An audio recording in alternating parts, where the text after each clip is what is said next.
Western Michigan and Bowling Green.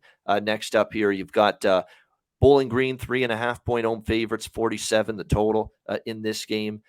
This is one where you shouldn't be trusting either of these teams offensively right now with what we've seen. I mean, you just saw Western Michigan score 30 points in the last 2 games combined against Miami O and Ohio, although the defense did get ripped apart in 2 of those games. And then on the flip side, you've got Bowling Green's offense I thought was going to be much better this year.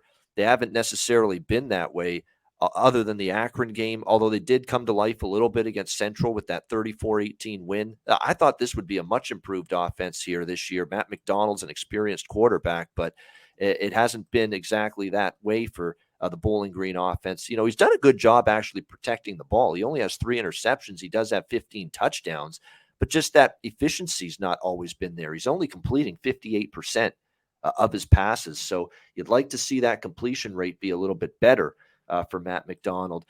These are 2 teams, obviously, you look at the records, 3-5, 4-4. Bowling Green could obviously still get bowl eligibility. So could Western.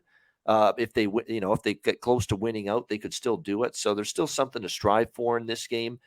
I think now we're getting a nice little discount in the total here. This is one where, just from a value standpoint, you're going to give me 46.5, 47 for a total in a MAC game. I know these offenses haven't been they're the best, not even close in terms of the best offenses in the conference. But I think here's an opportunity for both of them maybe to get things going a little bit more in the passing game. Obviously, there was a quarterback change as well for Western Michigan in their last game. They went to Trayson Bourget at the quarterback spot in that game. 123 passing yards he had, less than 50% completions. The hope is maybe he's better if he indeed starts again for Western in this game. But rather than either side, I'm not really rushing to bet Western. And I don't know if I want to lay more than a field goal with Bowling Green right now either. I might take advantage of a total that, even with 2 inconsistent offenses, seems low for a game in this conference. What do you think here, Conor? Western Michigan, Bowling Green.